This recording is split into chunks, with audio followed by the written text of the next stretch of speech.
یہ تو پھر آپ نے کھلا کہا ہے, کھلا کھلا بتا رہے ہیں کہ سارا قصور پولیس کا ہی ہے, کہ اس پہ ظاہر سی بات ہے جب صحیح چیز ان کے پاس نہیں پہنچے گی تو, اور ان میں ملے ہوئے ہوں گے تو وہ کیسے وہ اپنا کام کریں گے, اور اس طرح سے بے گناہوں کو سزا مل جاتی ہے اور گناہ گار چھوٹ جاتے ہیں. آپ نے ٹھیک ہے, آپ نے یہ اچھا ہے, اس بات سے میرا سوال آ رہا ہے, پولیس کے نظام میں اصلاحات کیوں ضروری ہے, آپ یہ بتائیے.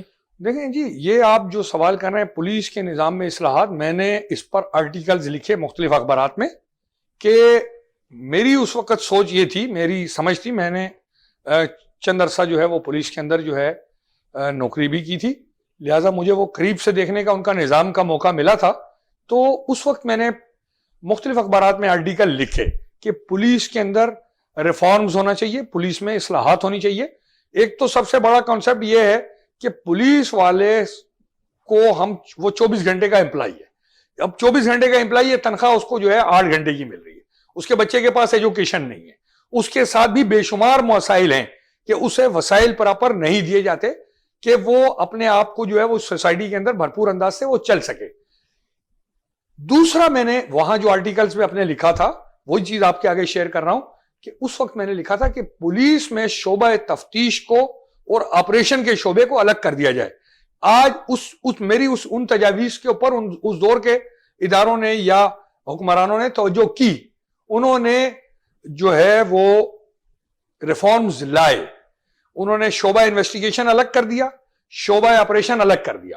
لیکن اس کے باوجود میں اس کا, کیونکہ میرے ذہن کی وہ تخلیق تھی, میرے ذہن کی وہ سوچیں تھی, میں نے پھر دوبارہ اسٹڈی کی. ایک قانوندان کی حیثیت سے میرا روز واسطہ عدالت میں پولیس سے اور ان سے رہتا ہے. میں نے دیکھا کہ عوام کو اس کے ذریعے سے بھی ریلیف نہیں مل پا رہا, لہٰذا میں نے اس پہ خاصی ریسرچ کی, غور و خوض کیا کہ جب آپریشن الگ ہو گیا, انویسٹیگیشن الگ ہو گئی, تو جرائم پیشہ کو بچنا نہیں چاہیے, مظلوم کو پھنسنا نہیں چاہیے.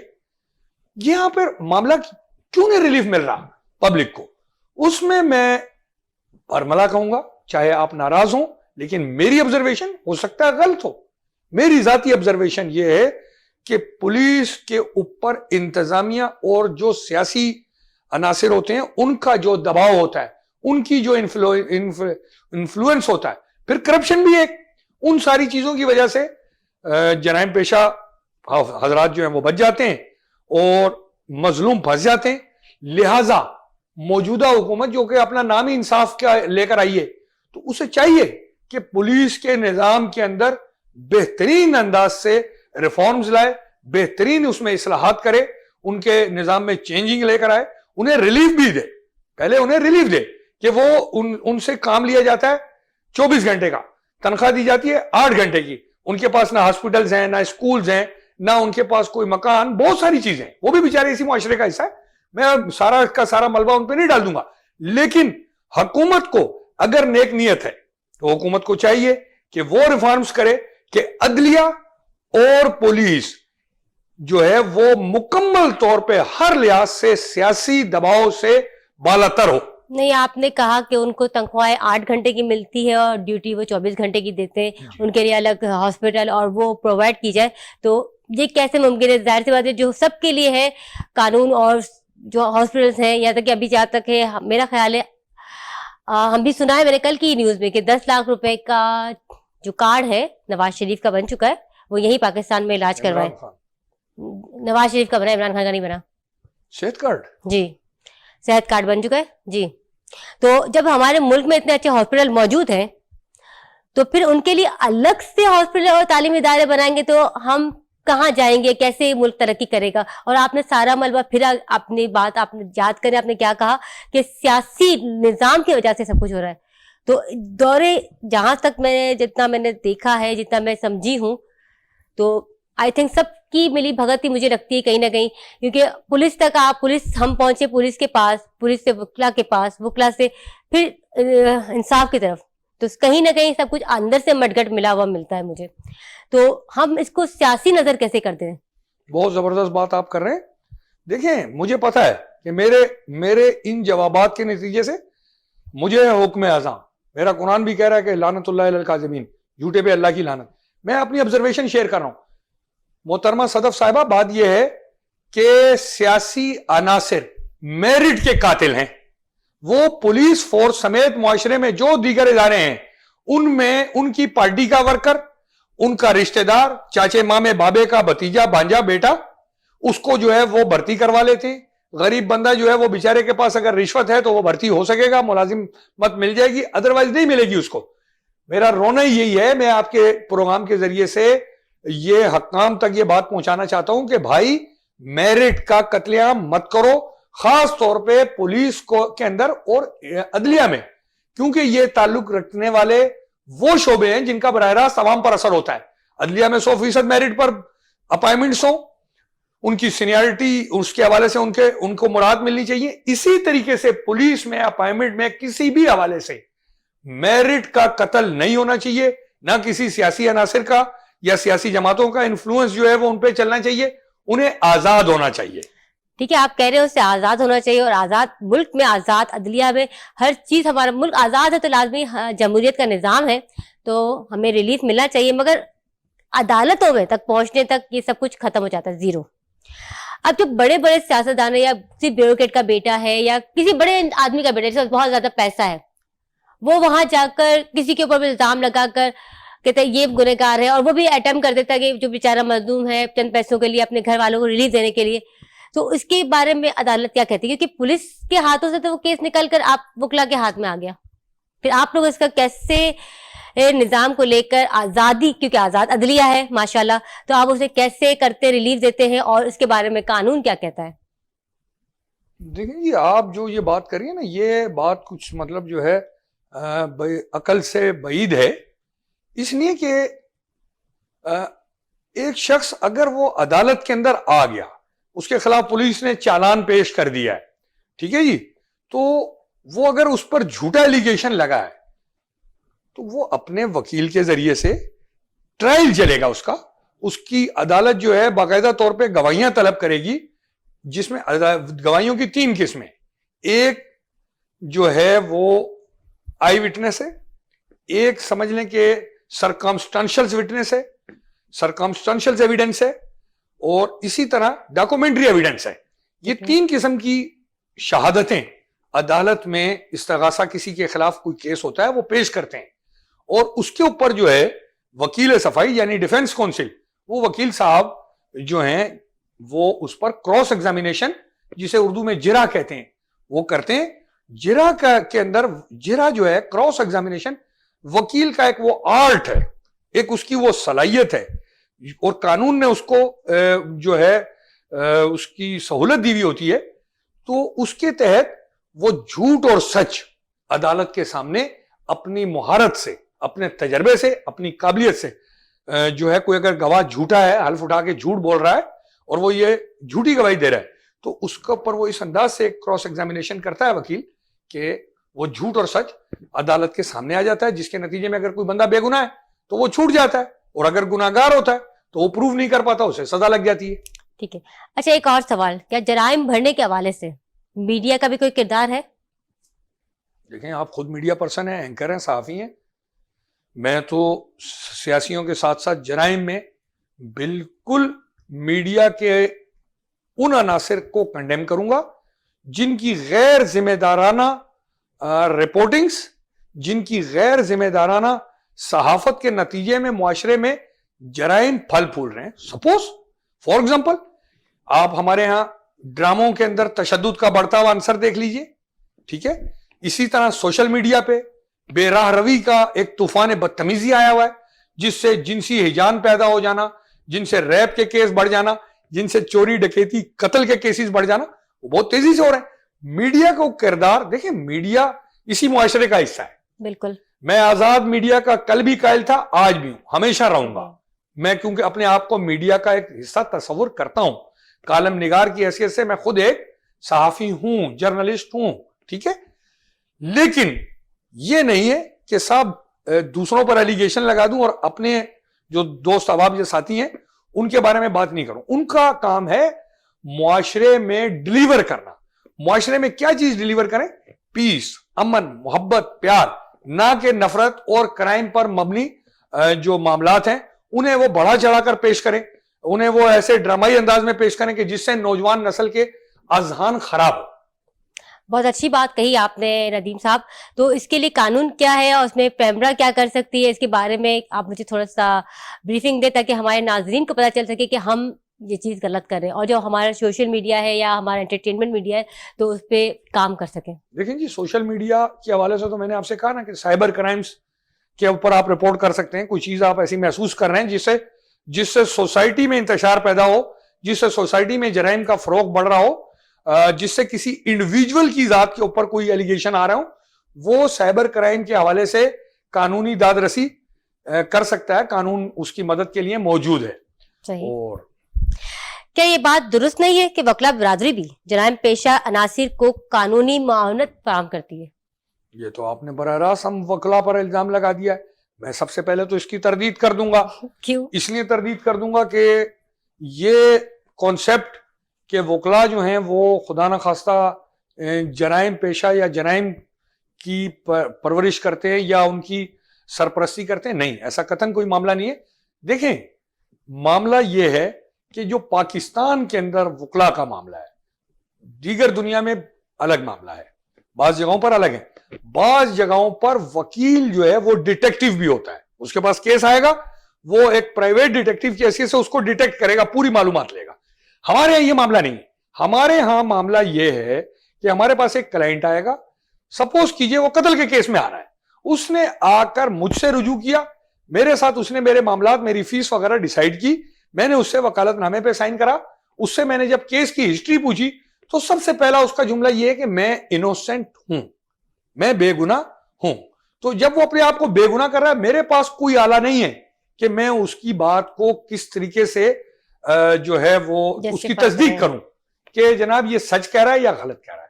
میں نے اس کی بات پر یقین کر کے عدالت میں جب اپیئر ہونا ہے, یہ دیکھیں آپ کے ذریعے سے میں معاشرے میں یہ بات شیئر کرنا چاہتا ہوں کہ وکلا برادری کو خدا را اس معاملے میں جو ہے وہ قصوروار نہ ٹھہرائیں. وکیل کے پاس کوئی غیب کا علم نہیں ہوتا. اس کے پاس ایک کلائنٹ آیا, اس نے کہا کہ میں انوسینٹ ہوں, میں بے گناہ ہوں, میں مظلوم ہوں. وکیل صاحب نے اس کی فائل لے لی. فائل لینے کے بعد اس فائل کے مطابق انہوں نے اس کا مقدمہ عدالت کے اندر پروسیڈ کرنا ہے, پروسیڈنگ میں ڈالنا ہے, اس میٹر کو کا ٹرائل چلنا ہے. فیصلہ عدالت نے کرنا ہے کہ وہ صاحب جو کہہ رہے تھے کہ میں انوسینٹ ہوں, بے گناہ ہوں, وہ عدالت میں ایویڈنس آنے کی شکل میں وہ بے گناہ ثابت نہ ہو, گناہگار ہوں, تو عدالت انہیں سزا دے دیتی ہے. نہیں, ابھی بات آپ نے بہت اچھی کی, آپ کی بات مجھے بہت اچھی لگی کہ بہت سی جگہوں پہ وہ پرائیویٹ ڈیٹیکٹیو کر کے وکیل ان کے بارے میں معلومات کرتے ہیں. تو ہمارے ملک میں ایسا قانون کیوں نہیں ہے؟ ہمارے ملک میں جی ایسا نہیں ہے. ہمارے ہاں جو لیگل پریکٹیشنر ایکٹس وغیرہ ہیں اس کے اندر کہیں پر بھی ہمیں ڈیٹیکٹیو کے حوالے سے جو ہے وہ نہیں کہا. ہاں, سچائی تک پہنچنے کی ہم پوری کوشش کرتے ہیں. میں اپنی پریکٹس آپ سے شیئر کر دیتا ہوں بحیثیت ایک قانون کے ایک چھوٹے سے طالب علم کی حیثیت سے. میرے پاس کرمنل کیسز ہوتے ہیں. میں ان کرمنل کیسز میں پولیس کی بنائی ہوئی رپورٹس پر مکمل اکتفا نہیں کرتا. ان کی چارج شیٹ پر, ان کی ایف آئی آر پر, ان کے دیے ہوئے گواہوں کے بیانات پر, اس کے اندر انہوں نے ایک نقشہ نظری دیا ہوتا ہے. انہوں نے نقشہ بنایا ہوا ہوتا ہے کرمنل کیسز میں کہ پلیس آف ایکیورنس, کہ فلانی جگہ پر یہ جرم ہوا, انہوں نے بنا لیا. آپ یقین کریں کہ میں ان کی اس پولیس فائل کو لیتا ہوں جہاں سے offense کا سٹارٹ ہوتا ہے, جہاں پلیس آف ایکیورنس ہے کہ جس جگہ پر یہ جرم ہوا, خدا نخواستہ وہ قتل کا کیس ہے, فلانی جگہ یہ جائے وقوع ہے. میرے پاس پولیس فائل ہوئی, میں نے اس پولیس فائل کو لینے کے بعد سب سے پہلا کام, جب کلائنٹ وغیرہ سے میں مل لیا ہوں تو میں اس جگہ پہ جاتا ہوں, وہاں کے گرد و نواح کے لوگوں سے ملتا ہوں کہ بھائی یہ واقعہ ہوا نہیں ہوا, اس واقعے کے بارے میں کچھ بتاؤ. لوگ شہادت دیتے ہوئے ڈرتے, لوگ شہادت دیتے ہوئے ہمارے ہاں کیونکہ گواہوں کے تحفظ کا وہ معاملہ نہیں ہے جو ترقی یافتہ ممالک میں, لوگ شہادت دیتے ہوئے ڈرتے. آف دا ریکارڈ ہم ان سے یا اس جائے وقوع کے ارد گرد کی دکانوں پہ یا کسی بلڈنگ پہ یا اس کے نیچے بیٹھے ہوئے کسی چوکیدار سے ہم معلومات لیتے ہیں کہ یار یہ فلانی ڈیٹ کا یہ واقعہ ہے, آپ لوگ یہیں ہوتے ہیں, کیا یہ واقعہ اس طرح تھا جس طرح یہ پولیس نے لکھا ہے؟ تو وہ ہم ساری چیزیں کلیکٹ کرتے ہیں اور کلیکٹ کرنے کے بعد پھر ہمیں جو ہے ہم عدالت کو اسسٹنس پرووائڈ کرتے ہیں, جس کے نتیجے میں آسانی ہو جاتی ہے. جی, بہت اچھی بات انہوں نے ندیم صاحب نے کہی ہے, اور میں حکومت سے ان کی بات کو پہنچانے کو کہوں گی کہ ہمارے یہاں بھی ڈیٹیکٹیو کا رجحان بڑھنا چاہیے تاکہ جو صحیح ملزم ہے انہیں سزا ملے, نہ کہ بے گناہ کو سزا ملے, اور انہیں بالکل ریلیف ملنا چاہیے تاکہ ہر گناہ گار کو اپنے انجام تک پہنچنا بہت ضروری ہے. اور جہاں انہوں نے کہا کہ جو گواہی دیتے ہیں, جو شہادت دیتے ہیں, انہیں بھی ریلیف نہیں ملتا, تو ان کی اگر حفاظت کی ضمانت مل جائے تو یقیناً ہمارے ملک سے جرائم ختم ہو جائیں گے. ایک اور سوال میرے دماغ میں آتا ہے, پولیس بھی اپنی سرپرستی میں جرائم کے اڈے کھلواتی ہے, یہ سنا ہے. یہ جو بات آپ کر رہے ہیں اس میں کوئی شک والی بات ہی نہیں ہے. دیکھیں پولیس کے اندر بہت اچھے لوگ ہیں, ٹھیک ہے, مانتے ہیں, لیکن یہ ہمارے پاس اطلاعات کا ذریعہ میڈیا ہی ہے نا. ہم اس کے اندر پڑھتے ہیں فلاں ایس ایچ او صاحب کی نگرانی میں قبضہ مافیا نے یہ کام شروع کر دیا, لوگوں کی جگہوں پہ قبضے شروع ہو گئے, فلانی جگہ پر جو ہے فلانے تھانے کی حدود میں چرس منشیات شراب کے اڈے چلنے لگ گئے, فلانی جگہ پر جو ہے جرائم پیشہ جو ہے وہ لوگوں کو لوٹ مار کر رہے ہیں. تو اس کے اندر جو ہے اگر پولیس ان کے ساتھ ملی ہوئی ہو تو بہت ہی ایک افسوسناک معاملہ ہے جو کہ نہیں ہونا چاہیے. اور اس پر پھر میں واپس وہیں پہنچوں گا کہ معاملہ پھر وہی ہے کہ جناب انڈیپینڈنٹ جوڈیشری کے ساتھ انڈیپینڈنٹ پولیس جو کہ ایگزیکٹوز یعنی انتظامیہ اور سیاسی اثرات سے پاک ہو تو پھر آپ کے سامنے بہت اچھے معاملات رزلٹ اچھے آ سکتے ہیں. تو یہ تو ہماری حکومت یا ہمارے ارد گرد کے جو پولیس میں بھی ہیں ان کو معلوم ہے کہ وہ انہوں نے کس وجہ سے حلف اٹھایا ہے ہماری حفاظت کے لیے. تو بخدا ایماندار ہو جائے اپنے لیے, اپنے وطن کے لیے. جرائم کا خاتمہ کس طرح ہو سکتا ہے, اس کے بارے میں تھوڑا سا تجزیہ ہمیں دیں, تھوڑا سا. یہ بڑی اہم بات کر دی. دیکھیں جی, نمبر 1 تو جرائم پیشہ ذہنیت کا معاملہ ہوتا ہے. جرائم پیشہ ذہنیت کے حوالے سے جو ہے میں سمجھتا ہوں کہ ہمارے ہاں علماء کرام بہت بڑا ذریعہ ہے. مختلف مکاتب فکر میں سب میرے لیے انتہائی قابل احترام. بالکل. ان سب کے پاس ایک فورم ہے, خاص طور پہ فرائیڈے کا, جمعے کا خطبہ ممبر پر وہ بیٹھتے ہیں, نبی پاک صلی اللہ علیہ وسلم کا بنایا ہوا ممبر جس پر ایک عالم بیٹھتا ہے, انتہائی قابل احترام ہے. وہاں سے بیٹھ کر وہ دین کی جہاں ترویج کر رہے ہیں وہیں کرائم کمبیٹ کے حوالے سے بھی بڑا اہم کردار کر سکتے ہیں کہ وہ اس پر خطبات دیں, اویئرنیس پیدا کریں کہ جو ہے بدیانتی, خیانت, چوری, چکاری, ڈکیتی, قتل, ان کے حوالے سے اللہ تعالیٰ نے کیا کیا قوانین دے رکھے ہیں قرآن میں, نبی پاک کی احادیث میں. اس سے وہ اویئرنیس کی وجہ سے بھی لوگ جو ہیں جرائم سے دور ہوں گے. پھر دوسری بات کروں گا کہ وہ اویئرنیس کے حوالے سے ہیں اور اسی طریقے سے حکومت کا بھی کردار ہے کہ نوجوانوں کو روزگار دے. بے روزگار نوجوان سیاسی قوتوں کے ہاتھوں میں اور جناب جرائم پیشہ قوتوں کے ہاتھوں میں اپنی بے روزگاری, غربت, افلاس کے باعث جو ہے وہ اعلی کار بن جاتا ہے, وہ چور, ڈاکو, قاتل بن جاتا ہے. اگر اس کو جو ہے روزگار ملا ہوا ہو, اسے ریلیف ملا ہوا ہو, تو وہ کبھی بھی کسی غلط بندے کے پاس یا غلط قوت کے پاس نہیں جائے گا اور وہ پازیٹیو رہے گا. بہت اچھی بات آپ نے کہی. اچھا, اس پہ آتا ہے ماہرین نفسیات, کیا اس کے ذریعے بھی کاؤنسلنگ کی جا سکتی ہے؟ یہ بڑا اہم سوال ہے آپ کا. دیکھیں جی, ماہر نفسیات جو ہے ہمارے سماج میں تو یہ ہے, ہم تو مذاق میں کہتے ہیں کہ میڈم صدف آپ مائنڈ نہ کیجیے گا پلیز. نہیں بالکل آپ کہہ سکتے ہیں. جو ہے مطلب جو ہے تھوڑا سا جولی مزاج بھی ہے میرا, کیونکہ قانون بڑا خشک سبجیکٹ ہے. دیکھیں ہمارے ہاں تو ایک مذاق بنا دیا گیا ہے, بالکل گالی بنا دی گئی. میں نے آپ کو کہہ دیا یار آپ تو نفسیاتی لگ رہے ہیں, یا آپ ماہر نفسیات کے پاس چلے جائیں, میں الٹا لڑنے لگ جاؤں گا آپ سے. تم نے مجھے پاگل کہا, بالکل صدف آپ مجھے پاگل کہہ رہے ہیں, بالکل ایسا آپ ہی مجھے پاگل ڈکلیئر کر رہے ہیں, میں لڑنے لگ جاؤں گا. نو, ایسا نہیں ہے.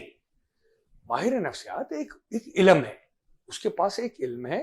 اس علم کے ذریعے سے میں سمجھتا ہوں کہ ہماری سوسائٹی میں جس طرح MBBS ڈاکٹرز اور دوسرے ڈاکٹرز اور وکلا بہت بڑی تعداد میں موجود ہیں, اسی طرح میں سمجھتا ہوں کہ ماہرین نفسیات کا بھی جو ہے ان کی تعداد بھی بڑھنی چاہیے. اس شعبے کے اندر بھی لوگوں کو زیادہ سے زیادہ آگے آنے چاہیے. ان کے آنے سے جو ہے وہ کاؤنسلنگ ہوگی لوگوں کی, جذباتی پن, ایموشنل پن, گھریلو لڑائی جھگڑے اور جرائم کے حوالے سے اگر کوئی غلط انسان ہے, غلط آدمی ہے, غلط سوسائٹی میں بیٹھنے کے اس کے اوپر بد اثرات مرتب ہوئے, وہ نہ ماہر نفسیات ہی ہے جو اس کی کاؤنسلنگ کر جو ہے اسے چینج کر سکتا ہے. یا پھر ہمارے ہاں آج سے پہلے جو ہے وہ خانقاہیں تھی, خانقاہوں کا دور تھا, اللہ کے ولی بیٹھا کرتے تھے, وہ جو ہے وہاں پر تربیت کیا کرتے تھے. موجودہ دور سائنس کا ہے, تعلیم کا ہے, تو اس دور میں جو ہے یہ اپنا ماہرین نفسیات بہت اہم کردار ادا کر سکتے ہیں. جرائم کے خاتمے کے لیے والدین کا کیا کردار ہے؟ اور یہ تو آپ بہت ہی صدف, آپ کا یہ سوال ایسا ہے کہ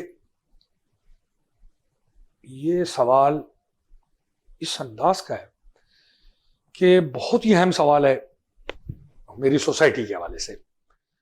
صدف معاملہ یہ ہے کہ ہمارے ہاں ایک ریس لگی ہوئی ہے, دوڑ چل رہی ہے.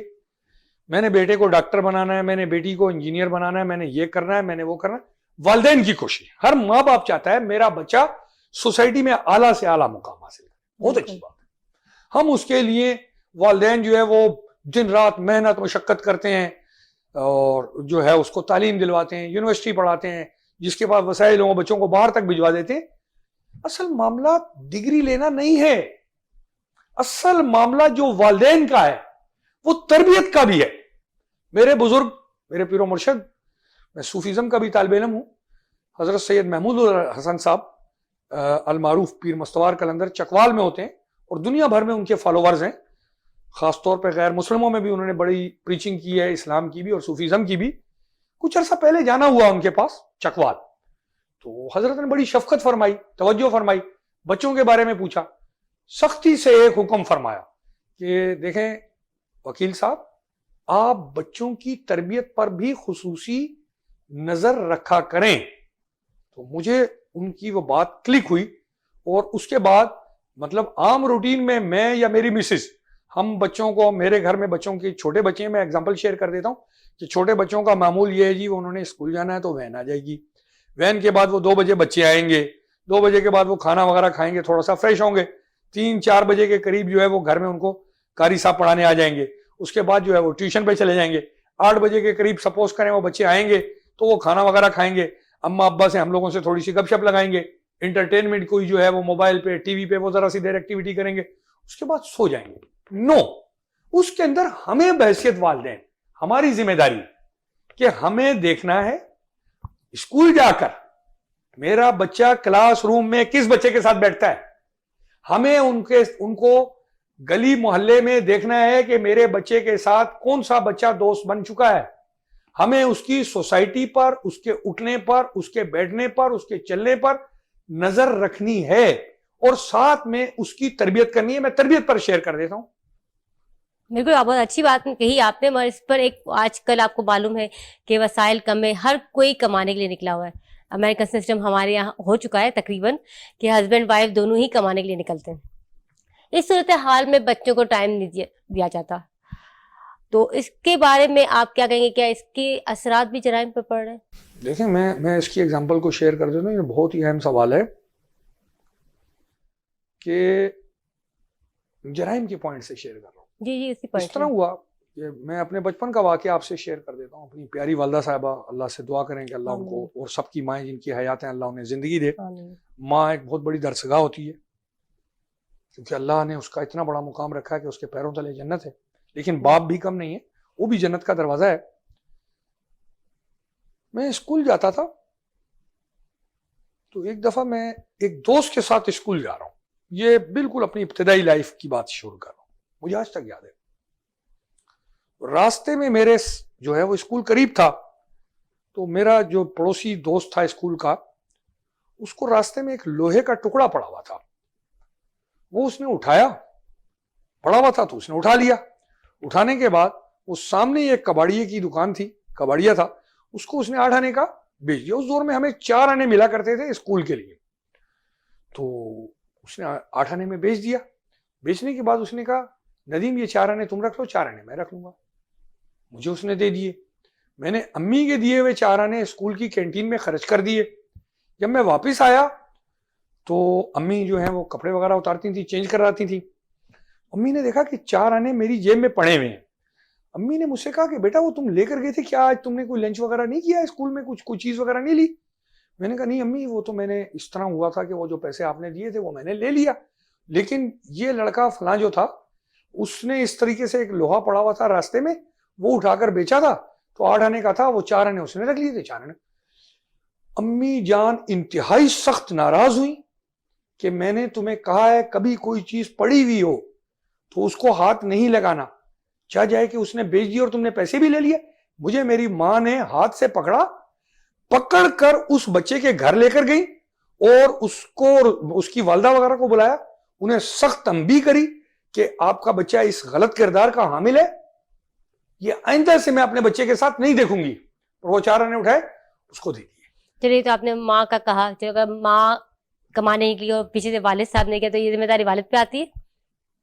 دونوں دیکھیں, ہمارے ہاں مطلب جو نا والدین کا جو آپ کہہ رہے ہیں وہ بات ہے درست اس میں کہ مہنگائی, غربت, افلاس, بھوک بڑھ گئی ہے, جس کی وجہ سے فیملی کے اندر جو ہے ماں اور باپ دونوں محنت اور مشقت اپنے لیے, اپنی فیملی کے سروائیو کے لیے کر رہے ہوتے ہیں, لیکن اس کے اندر بھی وہ چاہیں تو مینج کر سکتے ہیں کہ بچوں کی تربیت کے لیے, ان کی اوپر نظر رکھنے کے لیے کہیں نہ کہیں کوئی نہ کوئی ٹائم مینج کریں. اور اسی لیے پھر آپ ناراض ہو جائیں گے, آپ کا آڈینس نہ ناراض ہو جائے. بھائی میرے اندر پرانی روح ہے, میں اپنے وہ دادا کا, اپنے وہ نانا جان کا وہ دور یاد کرتا ہوں کہ جب ہمارے ہاں جوائنٹ فیملی ہوا کرتی تھی, سارے ماموں خالائیں, اسی طرح ددیال میں سارے جو ہے دادا جان, دادی جان, پھوپھیاں, تایا, چاچو, سب کے سب اکٹھے رہتے تھے. اس جوائنٹ فیملی کے اندر برکت بھی ہوتی تھی, محبت بھی ہوتی تھی, پیار بھی ہوتا تھا. اب جو ہے ہم تنہا ہوتے جا رہے ہیں, ہم اپنے رشتوں کو خود بخود کاٹتے جا رہے ہیں, جس کی وجہ سے ہمارے لیے تکلیفیں بڑھ رہی ہیں. بالکل, واقعی میں آپ نے بالکل صحیح فرمایا کہ جب ایک فیملی سسٹم ہوتا ہے تو اگر کوئی بھی نہ ہو تو پیچھے دیکھنے کے لیے کوئی نہ کوئی موجود ہوتا ہے, نظر ثانی کے لیے. اچھا, اسکول, کالج اور یونیورسٹی, مدرسہ ہے, اس کے طلباء کے لیے جرائم سے کیسے پیچھا چھڑایا جا سکتا ہے؟ بہت زبردست بات. دیکھیں یہ ہمارے جو اسکول ہیں, ہمارے جو مدرسے ہیں, ہماری یونیورسٹیز اور کالجز ہیں, وہاں پر خاص طور پہ کالج یونیورسٹی میں جب بچہ جاتا ہے تو اسکول کی لائف میں تو تھوڑی سختی اس پر ہوتی ہے ٹیچرز کی. کالج لائف میں وہ جا کر جو ہے وہ بڑا اپنے آپ کو ہیپی فیل کرتا ہے, انجوائے کرتا ہے, آزاد ہو گیا ہوں, یہ ہو گیا ہوں, وہ ہو گیا ہوں. اس کو سیاسی پارٹیوں کے طلبہ ونگز گھیر لیتے ہیں, فلانی پارٹی میں آ جائیے, فلانی پارٹی میں آ جائے. اس کی اٹھک بیٹھک جو ہے وہ لوگوں کے ساتھ ہونے لگ جاتی ہے, جس کے میں بعض عناصر, میں نے وہی پہلے کہا تھا کہ ہمارے ہاں سیاسی جماعتوں کا کریکٹر سیوک سینس کو بیدار کرنا ہوتا, ان کو عوام میں شعور بیدار کرنا ہوتا, عوام کو ٹالرنس کے بارے میں بتانا ہوتا. وہ ٹیچنگ نہیں کرتے ہیں, وہ تو صرف اپنے مفادات کے اوپر لگے ہوتے ہیں. وہاں وہی ان کے طلبہ ونگز کا کردار ہوتا ہے کہ وہ بھی ٹیررزم اور دیگر معاملات اکا دکا کے علاوہ, اکا دکا اسٹوڈنٹس ونگز کے علاوہ وہ سارے کے سارے یہی کام کر رہے ہوتے ہیں. ان کے طلبہ ونگز کے پاس اسلحہ, ویپن اور اس قسم کے ایڈونچرل معاملات ہوتے ہیں. یہاں سے بتا لینا ہے, وہاں سے جانا ہے, ادھر سے وہ کرنا ہے, اس کو مار دینا ہے, اس کو دھپڑ لگانا ہے. اس چیزوں کی بے خونی کے لیے جو ہے وہ اساتذہ کا کردار رول ماڈل ہونا چاہیے. اب ان طالب علموں سے بھی ریکویسٹ کرتا ہوں آپ کے ذریعے سے کہ ہمارے دور میں, ہم نے جس دور میں اسکول کالج کی تعلیم حاصل کری, ہمارے ماں باپ نے ہمیں سختی سے ایک ہی بات سمجھائی تھی کہ بیٹا یہ جو استاد ہے یہ ہمارے مذہب کے مطابق بھی تمہارا باپ ہے, اس کا احترام. جب ہمارے اندر وہ بچے کا اس کو استاد کا احترام کے بارے میں ہوگا تو وہ اپنے اساتذہ کی بات مانے گا. اگر استاد اس کو کہے گا کہ بھائی غلط سوسائٹی میں مت بیٹھو, سگریٹ پیتے ہوئے نظر آ رہے ہو, فلانی جگہ پہ وہ روک ٹوک والے معاملات ہوں گے, تو مجھے امید ہے کہ جرائم پر بہت زیادہ اثر پڑے گا. میرا اگلا سوال آپ سے یہ ہے کہ پولیس کے بارے میں یہ تاثر پیدا کیا جاتا ہے کہ وہ بے گناہ لوگوں کو پکڑ لیتی ہے, اس پر قانون کی کون سی دفعہ لگتی ہے؟ دیکھیں یہ مطلب سارا ملبہ ہم پولیس پر نہیں ڈال دیں گے کہ جی وہ بے گناہ لوگوں کو پکڑتی ہے. اصل میں ہوتا یہ ہے کہ سوسائٹی میں لوگوں کے ایک دوسرے سے اختلافات ہیں, لڑائی ہے, جھگڑا ہے, پراپرٹی کا معاملہ ہے, فیملی میٹرز ہیں, اس کو اٹھا کر وہ جھوٹی سچی کمپلین اگر پولیس میں جا کر جمع کرا دیں تو پولیس اس کے اوپر فوری پرومپٹ ایکشن کرتے ہوئے کسی آدمی کو اٹھا لیتی ہے. اٹھانے کے بعد جب وہ تفتیشی مرحلے سے اس بندے کو یا اس فرد کو یا اس کو گزارتی ہے تو اگر وہ انوسنٹ ہوتا ہے تو پولیس کے پاس کئی سیکشنز ہیں. 497(2) ہے, اسی طرح 169 CRPC ہے, جس کے تحت وہ بندے کو چھوڑ دیتی ہے. ان کے پاس A کلاس ہے, B کلاس ہے,